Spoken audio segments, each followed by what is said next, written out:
Hello friends, welcome to navigator the study point. मैं हूं शिवांश। आज हम लोग कंटिन्यू करेंगे वेक्टर्स क्लास 12th का जो हमने शुरू किया था। तो वही मैं कोशिश करूंगा पहले सारी थ्योरी हम जल्दी जल्दी कवर कर लें, जितने भी टॉपिक्स इन्वॉल्व हैं ना, फॉर्मूले कौन कौन से यूज़ करने हैं, कब कहाँ क्या यूज़ करना है। तो यूनिट वेक्टर के बारे में हम थोड़े चर्चा कर रहे थे लास्ट क्लास में। तरीका मैंने बता दिया था। यूनिट वेक्टर इसको दिखाने का तरीका था एक कैप और वैल्यू होती है वेक्टर को उसके मोड से डिवाइड कर देना होता है ना। तो इस प्रकार से यूनिट वेक्टर निकालते हैं। उदाहरण के लिए हमने कुछ भी बोला आपसे, लेट से ए वेक्टर एक है a1 i cap plus b1 j cap plus c1 k cap, ये तो वेक्टर हो गया। इसके करस्पॉन्डिंग अगर आपको यूनिट वेक्टर चाहिए तो क्या क्या चाहिए, वेक्टर को उसके मोड से डिवाइड करना होता है। तो इसका मोड निकाल लिया। मोड निकालने का तरीका बताया था, इन सब डायरेक्शन रेशियोज का स्क्वायर कर देना होता है। डिस्टेंस फॉर्मूला की तरह से हमने इसको सीखा था अपनी लास्ट क्लास में, है ना। ये हो गया मोड। अब ए कैप निकालना है यदि, तो वेक्टर लिखा यानी a1 i cap plus b1 j cap plus c1 k cap whole divided by root of a1 square plus b1 square plus c1 square. इसका मतलब है अब न्यूमरेटर सेपरेट कर सकते हैं, तो this finally becomes a1 upon root of a1 square plus b1 square plus c1 square i cap plus b1 j cap upon root a1 square plus b1 square. और इसी प्रकार से इसको भी हम लिखने में सक्षम है। ठीक है, तो यूनिट वेक्टर ऐसे निकालेंगे। और मैंने बताया था कि लेट से आपसे बोलता है ए वेक्टर देगा, बोलेगा कि इसके डायरेक्शन में ही आप मेरे को एक ऐसा वेक्टर बताएं जिसकी लेंथ होनी चाहिए 10। तो हमने बोला 1 लेंथ का वेक्टर निकाल लिया, इसको अब 10 से मल्टीप्लाई कर देंगे तो हमारा रिक्वायर्ड वेक्टर आ जाएगा। जैसे लेट्स उसका नाम मैंने बी वेक्टर रखा, तो क्या होगा वो 10 टाइम्स ए कैप। बस इस पूरी चीज़ को 10 से मल्टीप्लाई कर देंगे, आंसर आ जाएगा। ठीक हो गई, चलो।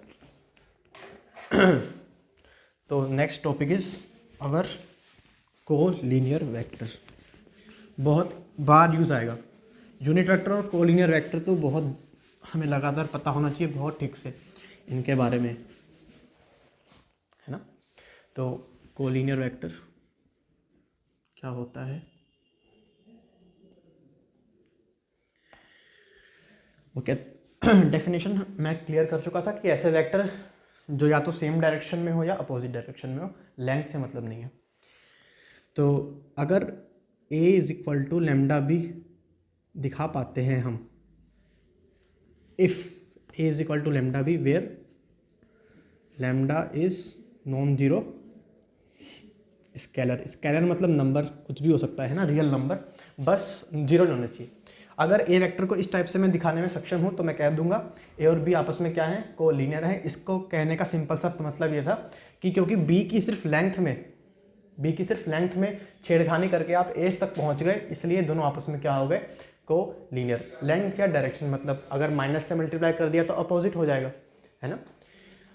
वैसे हमें अगर शो करना हो कि ये है तो हम करते किस प्रकार से, नेट से आपको ए वेक्टर दिया होगा a1 i plus b1 j, मतलब इससे ज़्यादा हम ये चीज़ यूज़ करेंगे।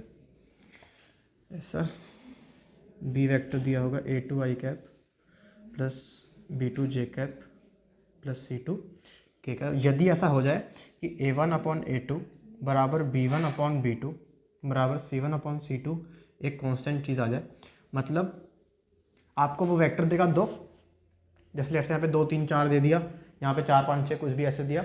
अब हमको ये चेक करना है कि एक कोलिनियर है कि नहीं है, तो हमने करस्पॉन्डिंग डायरेक्शन रेशियोज को, करस्पॉन्डिंग समझते हो ना, आई कैप वाला जे कैप वाला और ये के कैप है ना।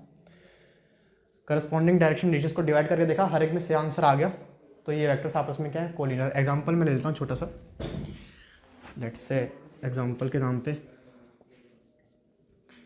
ए वेक्टर दिया आपको 2 i cap plus 3 j cap plus 4k cap और एक बी वेक्टर दिया 10i कैप प्लस 15 जे कैप प्लस 20k कैप।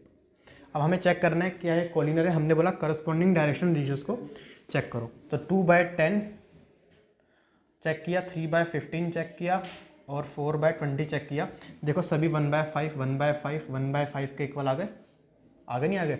जब सभी एक लैम्डा के बराबर यानी किसी कांस्टेंट के बराबर आ गए तो ये ए और बी आपस में क्या है कोलिनियर। ये नेगेटिव भी हो सकता था। लेट्स से नेक्स्ट एग्जांपल की बात करूं, यहाँ पे माइनस माइनस माइनस ले लूंगा तो यहाँ भी माइनस माइनस माइनस हो जाएगा, तो -1/5 आ जाएगा। तीनों ही केस में सेम चीज़ आ जाएगी। हम बोल देंगे वेक्टर्स आपस में क्या है कोलिनियर है। क्लियर है? तो ये कोलिनियर वेक्टर के लिए बहुत ज़रूरी बात हो गई।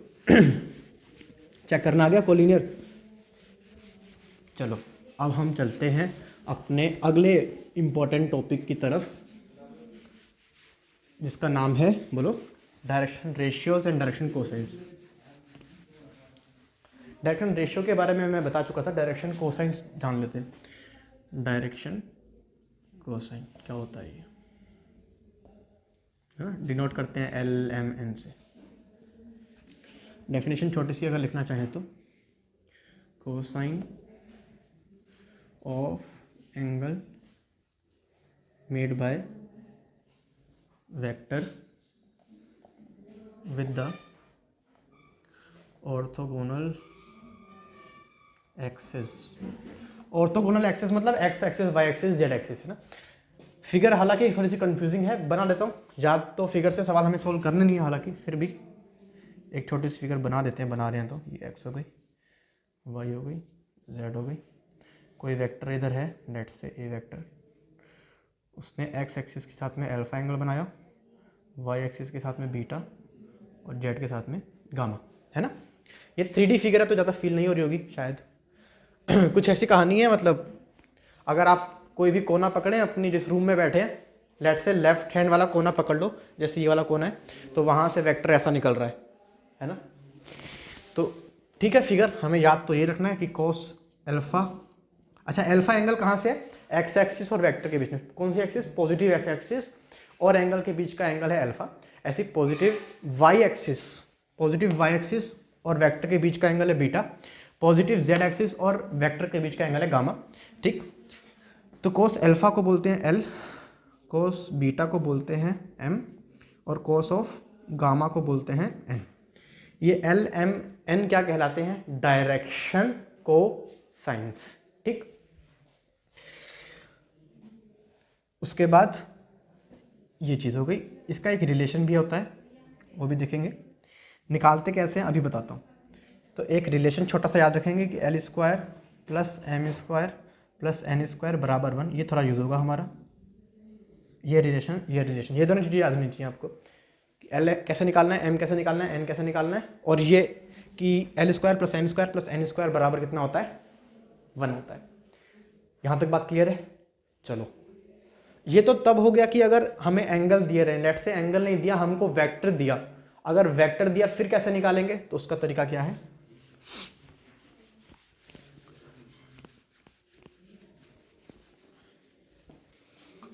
अब पूरी डेरिवेशन में मैं नहीं जा रहा हूं कि ये आया कैसे, हालांकि इसको यहां से कंप्लीट करना होता है। इसको यहां से ऐसे कंप्लीट करना होता है। ये 90 डिग्री का एंगल बनता है। ट्रायंगल दिखना बंद हो गया होगा मुझे पता है, फिर भी मैं बता रहा हूँ कि कैसे आया। प्रूफ हम नहीं कर रहे हैं, थोड़ा मोटा मोटा आइडिया लग जाए बस इसलिए। ये जो ट्रायंगल होता है ये एंगल 90 डिग्री बनता है। ठीक है, अब ये मुझे पूरा मॉडल लाना पड़ेगा दिखाने के लिए, तो इतना टाइम नहीं है हमारे पास। तो फिलहाल इस वाले ट्रायंगल में मैं फिर ट्रिग्नोमेट्री लगाता हूँ, मतलब cos theta = base upon hypotenuse लगाता हूँ, तो वहाँ से निकल के आता है। ठीक है ना, तो फिलहाल के लिए याद रखेंगे। फिर मैंने बोला कि अगर A vector = A1i + B1j + C1k है, तो L की वैल्यू होती है A1 upon √A1² + B1² + C1²। मतलब करस्पॉन्डिंग डायरेक्शन रेशियोज को उनके पूरे वेक्टर के मोड से डिवाइड कर देना होता है।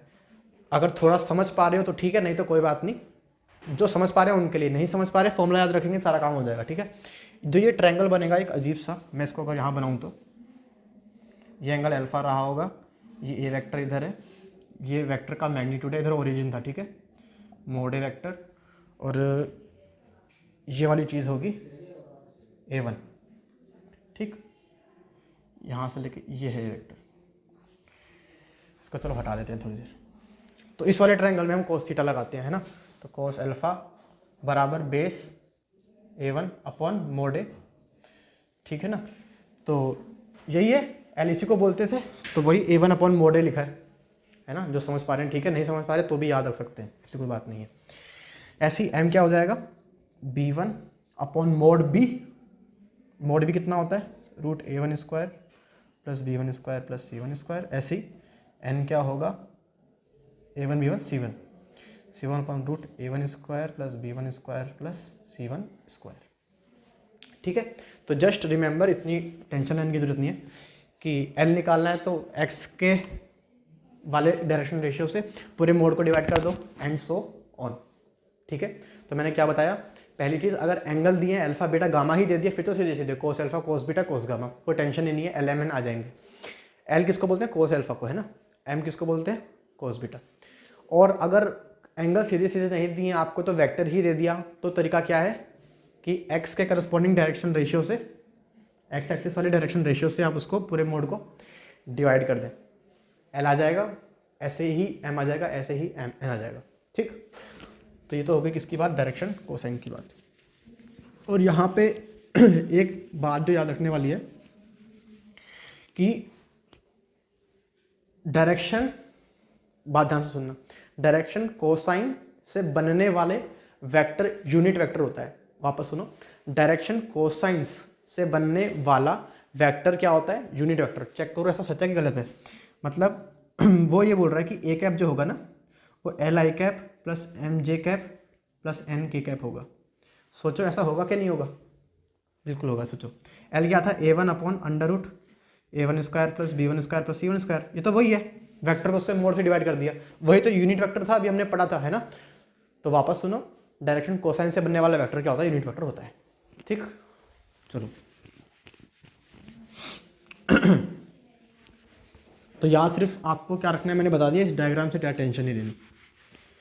ये हो गई इसकी बात। फिर our next topic should be, एक टॉपिक हमारा छोटा सा छूट गया था पीछे, उसको पहले कवर कर लेते हैं।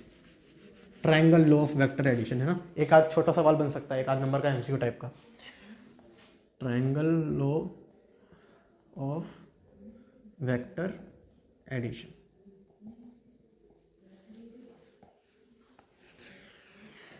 तो लेट्स से इधर ए वेक्टर है, कहीं यहाँ पे बी वेक्टर है। तो मैथमेटिक्स में हम जितने भी वेक्टर पढ़ते हैं ना, वो सारे के सारे फ्री वेक्टर्स होते हैं। बोलो कौन से वेक्टर्स होते हैं, ये कौन सा वर्ड बोला मैंने, फ्री वेक्टर्स, सिवाय एक के, किसको छोड़ के, पोजीशन वेक्टर को छोड़ के। फिजिक्स में फ्री नहीं होते, मैथमेटिक्स में फ्री चलते हैं सारे, बस एक पोजीशन वेक्टर को छोड़ के। फ्री वेक्टर का मतलब ये है कि कहीं किसी ने ए वेक्टर यहाँ बनाया और कहीं किसी दूसरे व्यक्ति ने ए वेक्टर यहाँ बनाया, अगर डायरेक्शन बिल्कुल सेम है, इनकी लेंथ बिल्कुल सेम है, तो वो कहता है कि ये वेक्टर लूँ भले ये वेक्टर लूँ, दोनों सेम ही वेक्टर है, इसमें कोई भेद नहीं है, इनमें कोई डिफरेंस नहीं है, बस प्रोवाइडेड डायरेक्शन सेम होनी चाहिए और लेंथ सेम होनी चाहिए। तो ये वेक्टर भले ये वेक्टर, दोनों क्या होंगे, सेम होंगे। इसको क्या बोलते हैं, फ्री वेक्टर्स, है ना। पोजीशन वेक्टर अलग क्यों होता है, क्योंकि वो ओरिजिन के रिस्पेक्ट में ही काउंट होगा, ओरिजिन के रिस्पेक्ट में काउंट होगा, इसलिए वो फिक्स है, उसके रिस्पेक्ट में नहीं। जैसे अगर ये ओरिजिन है, ये कोई वेक्टर है ए वेक्टर, है ना, और कोई किसी ने दूसरे ने बोला कि ये सर इसकी भी लेंथ सेम है, बिल्कुल इसके बराबर है, डायरेक्शन भी सेम है इस वेक्टर की, बी वेक्टर की, तो क्या ये दोनों सेम होंगे, तो हम बोलेंगे नहीं, ये सेम नहीं होंगे, क्योंकि ये पोजीशन वेक्टर है। और कुछ होता हवा में कहीं और होता, ठीक बात थी, ओरिजिन के रिस्पेक्ट में तो नहीं काउंट होगा। ज़्यादा टेंशन मतलब तुमसे बोर्ड के रिस्पेक्ट, बोर्ड में इतना नहीं पूछेगा, है ना। बस तुमको तो फ्री वेक्टर का पता होना चाहिए, पोजीशन वेक्टर तुमसे ज़्यादा नहीं पूछेगा, फ्री वेक्टर के बारे में पता होना चाहिए क्या मतलब है। इसको क्यों बताया, इसको बताया ट्रायंगल लॉ में सम लगाने के लिए। जैसे इस बी वेक्टर, अब हाँ, ऐड कैसे करना होता है, एक की टेल दूसरे के हेड से मिलानी होती है, किसी की भी किसी से भी। टेल क्या होती है, ये हो गया इसका हेड, ये होगा इसकी टेल। तो पहले तो इस वेक्टर को उठा के हम कहीं भी मूव कर सकते हैं, इतना समझ में आ जाना चाहिए। वो सेम वेक्टर कहलाएगा, अलग वेक्टर नहीं होगा, क्योंकि हम फ्री वेक्टर पढ़ रहे हैं जैसा मैंने बताया। इस वेक्टर को उठा के मैं कहीं भी लगा सकता हूँ, लेकिन लगाना ऐसे है कि इसका अगर मैंने क्या लिया है हेड, तो इसकी टेल लेनी पड़ेगी, मतलब इसको उठा के कैसे रखना पड़ेगा, ऐसे रखना पड़ेगा।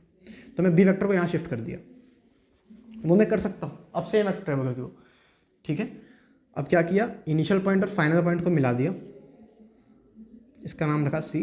तो वो कहते हैं जो सी वेक्टर आएगा वो होगा ए प्लस बी वेक्टर। वापस सुनो, इसके हेड को इसकी टेल से मिला दिया, इनिशियल पॉइंट फाइनल पॉइंट को मिलाया, सी वेक्टर उसका नाम रखा, उसकी वैल्यू हो गई इन दोनों के सम के बराबर। ये ठीक है। और एक सिंपल सा जो मैं एक और बात बताना चाहता हूँ, वो बड़ी इंपॉर्टेंट है। लेट से यहाँ पे रखा है ए वेक्टर, कहीं यहाँ रखा है बी वेक्टर, और कहीं यहाँ रखा है सी वेक्टर। अब बड़े ध्यान से देखना, इस बी वेक्टर का मुंह नीचे की तरफ है, इसकी तरह नहीं है, इसका मुंह नीचे की तरफ है ना।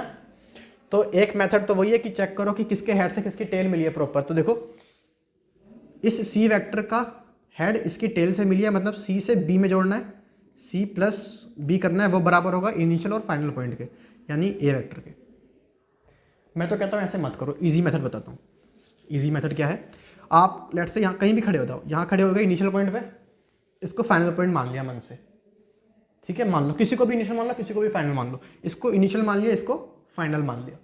यहाँ से यहाँ जाओ और इसके डायरेक्शन में जो वेक्टर आ रहा है उसको पॉजिटिव मानो, इसके डायरेक्शन से जो अपोजिट है उसको नेगेटिव मानो। मतलब जैसे मैं ये रास्ता वन है पाथ 1 और ये वाला रास्ता है पाथ 2, मैं यहाँ से यहाँ गया, इसका नाम रखा, देखो इसकी डायरेक्शन में सी है तो ये पॉजिटिव प्लस सी वेक्टर। यहाँ से यहाँ तक पहुँचने वाले सब वेक्टर क्या होंगे, सेम होंगे। तो मैं यहाँ से यहाँ भी जाऊँ, ए वेक्टर इसी के डायरेक्शन में प्लस कर दिया, पर बी वेक्टर की डायरेक्शन अपोजिट है तो इसको माइनस कर दिया। तो यहाँ से भी रिलेशन आ गया, A vector is equal to C vector plus B vector. मेरी बात समझ में आ गई। आपको कुछ नहीं करना है, एक इनिशियल पॉइंट पकड़ना है, एक फाइनल पॉइंट पकड़ना है, जो दिल कर रहा है वो पकड़ सकते हैं। यहाँ से वहाँ जाने वाले हर वेक्टर सेम होंगे। अगर जिस डायरेक्शन में मूव किए वेक्टर का मूव उधर ही है तो पॉजिटिव, जिस डायरेक्शन में मूव करे वेक्टर का मूव अपोजिट है तो माइनस करना है। तो यहाँ से रिलेशन टाइप में एक नंबर का एमसीक्यू आ सकता है। तो ये थोड़ा सा आपको ट्रायंगल लो के बारे में पता होना चाहिए था। पैरेललोग्राम लो क्या होता है उसकी जरूरत नहीं पड़ेगी किसी सवाल में, तो उसको स्किप कर सकते हैं। बस एक बात पता होनी चाहिए कि अगर ए वेक्टर और बी वेक्टर किसी भी पैरेललोग्राम की वो क्या है, वर्टिसेस है, तो डायगोनल इनके बीच से पास होने वाला डायगोनल इन दोनों का सम ही होता है, ए प्लस बी होता है। ये भी यही ट्रायंगल से आया, कहीं से नहीं आया। इस ए को यहाँ प्रोजेक्ट कर दो, कर सकते हो ना, फ्री वेक्टर है, उसके बाद में ट्रायंगल लगाओ आ जाएगा। तो जस्ट रिमेंबर, अगर ए वेक्टर बी वेक्टर किसी भी पैरेललोग्राम की किसको एजेस को रिप्रेजेंट कर रहे हैं, वर्टिसेस नहीं एजेस को रिप्रेजेंट कर रहे हैं, तो डायगोनल वेक्टर क्या होता है, दोनों का सम होता है। ठीक, तो एक बात यहाँ से ये वाली, एक बात यहाँ से ये वाली आपको याद होनी चाहिए। ठीक, तो मैं 1 मिनट लेके फटाफट समराइज करा दूँ क्या क्या पढ़ लिया अब तक। मैंने आज की क्लास शुरुआत की थी यूनिट वेक्टर से। यूनिट वेक्टर निकालने का तरीका है, वेक्टर को उसके बोलो किसे डिवाइड करना होता है, मोड से। यूनिट वेक्टर निकालने के लिए वेक्टर उसके मोड से डिवाइड कर देते हैं। उसके बाद मैंने आपको बताया होगा डायरेक्शन, कोसाइंस डायरेक्शन। अच्छा, पहले उसका कोलिनियर वेक्टर बताया था। कोलिनियर वेक्टर क्या होते हैं, A is equal to lambda B. Check कैसे करते हैं, a1/a2 b1/b2 c1/c2 लैम्डा के बराबर आ जाए तो ए वेक्टर और बी वेक्टर आपस में कोलिनियर कहलाते हैं। उसके बाद मैंने आपको बताया डायरेक्शन कोसाइंस के बारे में।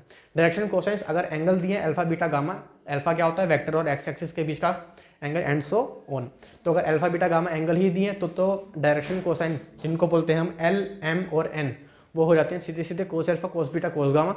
अगर एंगल नहीं दिए वेक्टर दिए तो कुछ नहीं करना होता है, पूरे वेक्टर को उसके मोड से डिवाइड कर दो, करस्पॉन्डिंग एक्स कंपोनेंट जो हो जाएगा वो एल को रिप्रेजेंट करेगा, वाई वाला एम को रिप्रेजेंट करेगा और जेड वाला एन को रिप्रेजेंट करेगा। एक रिलेशन बताया, L square plus M square plus N square बराबर होता है 1। उसके बाद मैंने आपको बताया triangle law of vector addition करना क्या है, एक पॉइंट पकड़ लो दूसरा पॉइंट पकड़ लो। एक तो वही मेथड हो गया कि एक की हेड एक की टेल। दूसरा मेथड, एक कोई भी इनिशियल पॉइंट पकड़ लो, कोई भी फाइनल पकड़ लो, एक पॉइंट से दूसरे की तरफ जाओ, सेम डायरेक्शन में प्लस, अपोजिट डायरेक्शन में माइनस। अंत में आपको मैंने पैरेललोग्राम लॉ में बताया कि अगर कोई दो वेक्टर पैरेललोग्राम की दो वर्टिसेस को रिप्रेजेंट कर रहे हैं तो उनसे बीच का जो डायगोनल वेक्टर होता है वो दोनों का क्या होता है, सम होता है। ठीक होगी बात, चलो। उसके बाद ये हो गया मेरे ख्याल अब हमें चले जाना चाहिए अपने डॉट प्रोडक्ट की तरफ। जाना चाहिए क्या, डॉट। तो एक छोटी सी चीज़ मैं तुमको बताता हूँ जो हमेशा याद रखना। पहले पूरे के पूरे वेक्टर में होगा क्या, पूरे के पूरे वेक्टर में क्या होगा, अभी चलते हैं डॉट प्रोडक्ट में। एक ऑपरेशन होगा एडिशन या सब्ट्रैक्शन का, दूसरा ऑपरेशन होता है प्रोडक्ट का। बोलो, या तो एडिशन सब्ट्रैक्शन दिखेगा या प्रोडक्ट। अगर कभी भी दो वेक्टर का एडिशन करो भले सब्ट्रैक्शन करो, रिजल्ट हमेशा क्या आता है, बोलो वेक्टर ही आता है। वापस सुनो, कोई वेक्टर, दो वेक्टर पकड़े, उनका ऐड कर दिया, भले डिफरेंस कर दिया, result will always be a vector. वहीं प्रोडक्ट डिपेंड करेगा, प्रोडक्ट या तो डॉट होगा या क्रॉस होगा। इसको बोलते हैं डॉट, डॉट या स्केलर भी बोलते हैं, डॉट या स्केलर बोलते हैं इसको, अभी पढ़ेंगे इसको, डॉट या स्केलर, वहीं इसको बोलते हैं क्रॉस। ठीक, अगर डॉट या स्केलर है तो इसका आंसर आता है स्केलर, वहीं क्रॉस प्रोडक्ट किया तो आंसर क्या आएगा, वेक्टर आएगा। वापस सुनो, प्रोडक्ट करने के दो रास्ते हैं, या तो डॉट प्रोडक्ट करूंगा या तो क्रॉस प्रोडक्ट करूंगा। डॉट प्रोडक्ट किया answer will be always be a scalar, वहीं क्रॉस प्रोडक्ट किया तो वेक्टर। मतलब बस एक जगह स्केलर आएगा डॉट प्रोडक्ट में, बाकी एडिशन सब्ट्रैक्शन में भी हमेशा क्या आ रहा है, वेक्टर ही आ रहा है। ठीक है, तो थोड़ा सा आप करते हैं, डॉट प्रोडक्ट की तरफ चलते हैं।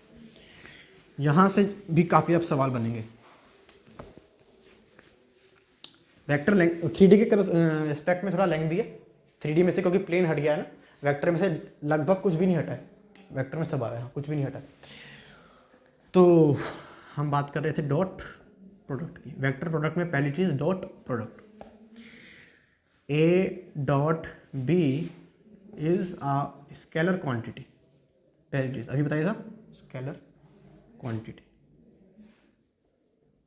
पहली चीज़। दूसरा, ए डॉट बी होता क्या है, mod A mod B cos of theta, where theta is angle between a vector and b vector. A dot b कैसे करते हैं, मोड ए मोड बी कॉस थीटा करना होता है, theta is the angle between vectors. ठीक, फिर अब यहाँ पे एक दो बहुत इंपॉर्टेंट बात पता होनी चाहिए। एक बात तो मतलब इतनी बार यूज होगी, क्या बताऊं, if theta is equal to 90 degree, a dot B is equal to, सोचो क्या होगा, मोड ए मोड बी कोस 90, कोस 90 की वैल्यू 0, तो मोड ए मोड बी 0 किसी से मल्टीप्लाई करो आंसर इज 0, तो a dot B is equal to 0। तो ये रिजल्ट इतना इंपॉर्टेंट है जिसकी कोई सीमा नहीं, बार बार लगातार वेक्टर 3D हर जगह यूज होता है कि अगर दो वेक्टर्स के बीच का एंगल है 90 डिग्री तो उनका डॉट प्रोडक्ट इज ऑलवेज 0। बोलो, वेक्टर के बीच का एंगल 90 डिग्री, उनका डॉट प्रोडक्ट इज ऑलवेज 0। ठीक हो गई बात। अब एक ये बात है और एक और बात है, एमसीक्यूज में आ सकती है या एक दो मार्क्स में प्रूफ करने को, चेक करने को आ सकती है। क्या, if A dot B is equal to 0 then क्या क्या हो सकता है। ए डॉट बी 0 है तो इसका मतलब ये नहीं कि परपेंडिकुलर ही रहे होंगे, क्या क्या हो सकता है। देन उसको चेक कैसे करेंगे, देखो फॉर्मूला चेक लिखेंगे सबसे पहले हम। तो ए डॉट बी का फॉर्मूला लिखा मोड ए मोड बी कॉस थीटा। इसको एक काम करता हूँ, सवाल के फॉर्म में यहां लिख देता हूं, है ना, क्वेश्चन के फॉर्म में लिखते हैं। Question, if A dot B is equal to 0 then what are the possibilities. तो सोचो, पहले ए डॉट बी लिख के देखा, ए डॉट बी होता था mod A mod B cos of theta. अब 3 नंबर का प्रोडक्ट 0 है, 3 नंबर का प्रोडक्ट 0 है, ये सब स्केलर चीजें हैं, ये 3 नंबर लिखे हैं यहाँ पे, तो या तो ये 0 हो सकता है, या ये 0 हो सकता है, या ये 0 हो सकता है, या ये दोनों 0 हो सकते हैं, या ये दोनों 0 हो सकते हैं, या ये दोनों 0 हो सकते हैं, या ये तीनों 0 हो सकते हैं, पर कम से कम एक 0 तो होगा। तो क्या क्या हो सकता है, either mod a is equal to 0 और mod b is equal to 0 और cos theta is equal to 0।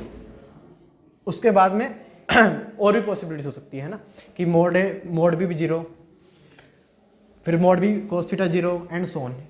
तो समझ में आ गई होगी मेरी बात, है ना। तो जरूरी नहीं है कि cos थीटा ही 0 होना चाहिए तभी डॉट प्रोडक्ट 0 करना। किसी का एक का भी मोड, इनमें से एक भी चीज 0 हो गई, इनमें से एक भी चीज 0 हो गई, 100% डॉट प्रोडक्ट विल बी 0। ठीक है, तो मोड ए भी 0 हो सकता है, मोड बी भी 0 हो सकता है, cos थीटा भी 0 हो सकता है। अगर थीटा 90 डिग्री होता है तो डॉट प्रोडक्ट 0 होता है। हमने वो एक बात बोली है, मतलब अगर वो ऐसा एमसीक्यू में क्वेश्चन दे सकता है कि if A dot B is equal to 0 then option दे देगा A is perpendicular to B, दूसरा at least one of mod A mod B और theta is equal to 90 degree, तीसरा नन। तीन ऑप्शन दे रहा हूँ। तो क्या लगता है, अगर ए डॉट बी 0 है तो जरूरी है कि ए और बी परपेंडिकुलर होंगे? नहीं, ये वाला सही है। At least one of mod A mod B और थीटा इज इक्वल टू 90। अच्छा, at least one of mod A mod b is equal to 0 और थीटा इज इक्वल टू 90, ऐसा ऑप्शन है। या तो मोड ए मोड बी 0 होंगे या थीटा 90। कम से कम इनमें से एक बात क्या होनी चाहिए, सच। और एक क्वेश्चन बनाता हूँ, if A is perpendicular to B then option दे रहे हैं A dot B is equal to 0, दूसरा option A dot B depend on mod A mod B, तीसरा ऑप्शन दे रहा है एनी ऑफ द अबव,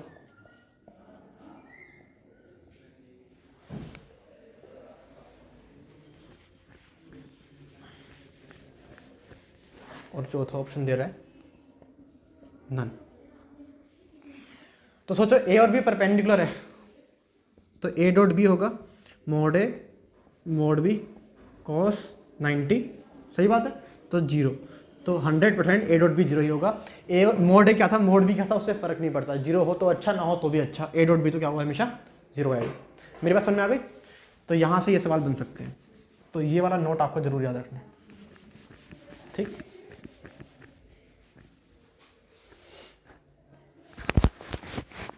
यहाँ पे एटलीस्ट लिखेंगे, ज़्यादा अच्छा रहेगा। एटलीस्ट वन ऑफ देम, इन दोनों में से एक चीज़ होगी, है ना। ए डॉट बी अगर 0 है तो।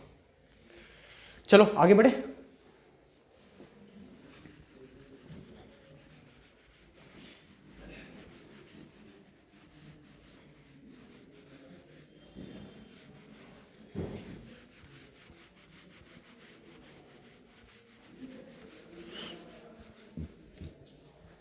हाँ, तो प्रॉपर्टीज ऑफ डॉट प्रोडक्ट अगली हेडिंग।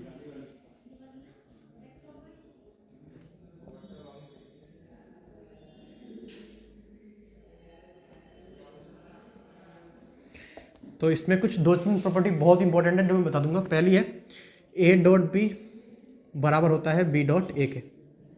इसको कम्यूटेटिव भी बोलते हैं, तो तुम्हें दिख रहा होगा कम्यूटेटिव होता है कि mod A mod B cos theta, mod B mod A cos theta, दोनों सेम चीज़ है। दूसरा lambda A dot B, lambda क्या है यहाँ पे, स्केलर है, इसको ऐसे लिखो, भले ऐसे लिखो, लैम्डा ए डॉट बी, भले ऐसे लिखो ए डॉट लैम्डा बी, सब एक ही बात है, जैसे मर्जी कर सकते हैं। ये इतनी इंपॉर्टेंट नहीं है, इंपॉर्टेंट ये है ए डॉट ए बराबर मोड ए square, very important, very important. आया कैसे, वही मोड ए mod B cos theta, theta क्या होगा, ए डॉट ए लिख देते हैं यहाँ पे, मोड ए कॉस 0 डिग्री होगा, एंगल नहीं होगा, क्योंकि ए वेक्टर सेम ही वेक्टर है, एंगल विल भी, ये भी ए है ये भी ए है, एंगल विल भी 0 डिग्री है ना। तो cos 0 इज 1, तो this will be mod A square. तो बहुत इंपॉर्टेंट प्रॉपर्टी है, ठीक। नेक्स्ट प्रॉपर्टीज, तो इसको नहीं भूलेंगे, बहुत इंपॉर्टेंट है। चौथी मोड ए प्लस बी, इसको ऐसे लेकिन ज़्यादा अच्छा रहेगा, हाँ ऐसे लिखते हैं, मोड ए प्लस बी का स्क्वायर क्या होता है। तो पहले तो यहाँ पहुँचेंगे कैसे, तो इसको ऐसे सोचेंगे कि ये रहा होगा A plus B dot A plus B. ये कैसे बोला मैंने, ऊपर से देखो, ए डॉट ए लिखते हैं तो मोड स्क्वायर आता है, ऐसे दिस डॉट दिस रखूंगा तो इसके मोड का स्क्वायर आया होगा, यस और नो, बस। अब नॉर्मली ऐसे मल्टीप्लिकेशन करते थे वैसे करेंगे, पर डॉट प्रोडक्ट वाली मल्टीप्लिकेशन। तो यहाँ से क्या होगा देखो, पहले इसकी इससे मल्टीप्लिकेशन, तो ए डॉट ए होता है मोड ए स्क्वायर, प्लस यहाँ से आएगा ए डॉट बी, प्लस यहाँ से आएगा बी डॉट ए, प्लस यहाँ से आएगा b dot b. B dot b क्या होता था, मोड बी स्क्वायर। ये हो गया mod A square plus a dot b और बी डॉट ए सेम ही चीज होती है, अभी बताया था, तो इसको मैं लिख सकता हूँ twice A dot B plus mod B square. बिल्कुल वैसी ही है, A square plus B square plus 2ab, पर ध्यान रखने वाली बात यह है कि यहाँ पे मोड ए square plus mod B square plus 2a dot B है, 2a डॉट बी है, टू मोड ए मोड बी नहीं है, मोड ए मोड भी नहीं है, क्योंकि ए डॉट बी तो मोड ए मोड बी कोस थीटा आएगा। क्लियर है? तो वेरी इंपॉर्टेंट प्रॉपर्टी, इसको याद रखेंगे। ये ठीक, दो और बताऊंगा, बस ज़्यादा नहीं बताऊंगा, सिर्फ दो और, माइनस वाली एक बताता हूँ, उसका मैं अब डायरेक्टली लिख रहा हूँ ना, उसके पूरे प्रूफ नहीं लिख रहा। कैसे यार, ये तो प्रूफ हो गया, इसका तो पूरा प्रूफ ही कर दिया, उसको डायरेक्टली लिखता हूँ। मोड ए माइनस बी का स्क्वायर क्या होता है, तो answer is mod A square plus mod B square minus twice A dot B. ठीक, और छठी वेरी इंपॉर्टेंट, ये भी A plus B plus C square, mod है ये, है ना सबके, तो मोड ए square plus mod B square plus mod C square. मतलब तुम तो याद रखो, जहाँ पे स्क्वायर स्क्वायर आ रहा है वहाँ पे नॉर्मली मोड है, और जहाँ पे डॉट डॉट आ रहा है, जहाँ पे मतलब दो की प्रोडक्ट आ रही है वहाँ पे डॉट है। जैसे A square B square C square twice A dot B plus twice B dot C plus twice A dot C. बस चलो मेरे साथ एक बार बोलो, ए डॉट ए क्या होता है, mod A square. Mod A plus B whole square क्या होता है, mod A square mod B square plus 2a dot B. Mod A minus B whole square क्या होता है, A square plus B, mod A square plus mod B square minus 2a dot B. फिर mod A plus B plus C whole square क्या होता है, mod ए square plus mod B square plus mod C square plus 2a dot B plus 2b dot C plus 2a dot C. ठीक है, तो इन properties को हम ध्यान में रखेंगे तो हमारे सवाल बहुत क्या हो जाएंगे, ईजी हो जाएंगे। ठीक, तो डॉट प्रोडक्ट के बारे में और कुछ बताया क्या, मेरे ख्याल से इतनी ही प्रॉपर्टी है। सवाल किस टाइप के हम डेफिनेटली करेंगे, पहले मैं सोच रहा हूँ सारी थ्योरी फटाफट आपको रिवाइज करा दी जाए, है ना। बीच बीच में मैं थोड़ा कोशिश कर रहा हूँ कि बता पाऊँ किस टाइप के सवाल आएंगे। तो नेक्स्ट डॉट प्रोडक्ट में दो बातें और बची है जहाँ तक मेरे ध्यान में आ रहा है। पहली आएगी आपकी एंगल बिटवीन टू वेक्टर्स। ठीक, तो आपको ध्यान है ए डॉट बी बराबर था मोड ए मोड बी कोस थीटा, है ना, बोलो। थीटा यहाँ पे एंगल था, उसी एंगल की बात कर रहे हैं, तो यहाँ से कोस थीटा कितना आया, a dot b upon mod A mod b, ये याद रखेंगे। ठीक, यहाँ से दिख रहा है if A dot B is equal to 0, तो थीटा बराबर कितना, 90 डिग्री। ठीक है, प्रोवाइडेड नीचे वाले 0 नहीं होने चाहिए डेफिनेटली, या ऐसा बोलना ज़्यादा बेहतर है। ठीक है, a dot B is equal to 0, theta बराबर 90 degree, provided mod a is not equal to 0 and mod b is not equal to 0। ये हमने कंडीशन रख दी, वरना फिर से वो 0.0 नॉट डिफाइंड बन जाएगा ना, इसलिए इसको सेव करने के लिए बस। तो ये मतलब आपको बोलेगा जब भी ना कि चेक करो क्या ये वेक्टर्स आपस में परपेंडिकुलर है, तो आपको क्या करना होता है, डॉट प्रोडक्ट करना होता है और डॉट प्रोडक्ट चेक करना है कि 0 आ गया। अगर डॉट प्रोडक्ट 0 आ गया, हम आंख बंद करके बोल देंगे वेक्टर्स आपस में क्या थे, परपेंडिकुलर। वापस बोलो, अगर आपको चेक करना है कि दो वेक्टर आपस में परपेंडिकुलर है, उनका डॉट प्रोडक्ट करेंगे, डॉट प्रोडक्ट अगर 0 आ गया तो वेक्टर क्या है, परपेंडिकुलर। ठीक है, ऐसे चेक करते हैं, बहुत इंपॉर्टेंट चीज़ है ये। हो गया, और लास्ट टॉपिक जो डॉट प्रोडक्ट से रिलेटेड आने वाला है, उसके बाद में एक ही चीज़ रह जाएगी बस, आपका क्रॉस प्रोडक्ट। ठीक,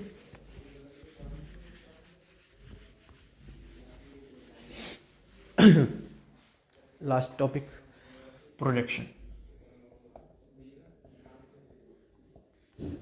ये क्या है, इधर एक वेक्टर है ए, इधर एक वेक्टर है एल। ठीक है, तो इस ए का इस बी एल पे प्रोजेक्शन क्या होता है, प्रोजेक्शन मतलब उससे परपेंडिकुलर पहले घेरना होता है। कभी भी किसी भी सरफेस का दूसरी सरफेस पे आपको अगर प्रोजेक्शन चाहिए, उससे से इस पे परपेंडिकुलर लाइंस बना, परपेंडिकुलर ड्रॉप कर दो, तो इससे परपेंडिकुलर मतलब ये वाली चीज़, इससे इस पे परपेंडिकुलर, मतलब ये एज इट इज़ नीचे नीचे नीचे नीचे नीचे आती रहेगी। तो ये चीज़ इसको बोलेंगे प्रोजेक्शन। लेंथ की बात करूँ तो सिर्फ, है ना, सिर्फ लेंथ की बात करें, ये हो जाएगा प्रोजेक्शन। तो इसको निकालने का तरीका क्या है, इस ट्रायंगल में कोस थीटा वगैरह लगाते हैं, है ना, वहाँ से जस्ट रिमेंबर प्रोजेक्शन की लेंथ कितनी आती है, mode of A dot L cap. कोई बहुत बड़ी बात नहीं है, इस ट्रायंगल में आपको वो लगा लेंगे, कोस थीटा लगा लेंगे, वहाँ से ड्राइव हो के आ जाता है, कोई दिक्कत वाली बात नहीं है, हम याद रख रहे हैं। अब कोई बोल सकते हैं सर ए डॉट एल कैप का मोड का क्या मतलब है, ए डॉट एल कैप तो अपने आप में स्केलर क्वांटिटी है ना, तो हमने इसको सिर्फ पॉजिटिव रहे इसलिए लगाया, क्योंकि पॉजिटिव सेंस के लिए, मतलब ये हमेशा आएगा, नंबर ही आएगा, ये 2 4 5 6, नेगेटिव भी तो हो सकता है, पर लेंथ तो हमेशा पॉजिटिव है, उसको सेव करने के लिए बस यहाँ पे, है ना, ये थीटा होगा यहाँ पे, ठीक। तो प्रोडक्शन ऑफ वेक्टर यही चीज़, बस इतना ही है। तो डॉट प्रोडक्ट से रिलेटेड इतना है, अब क्रॉस बताया उसको अगले में कवर करते हैं, ठीक है।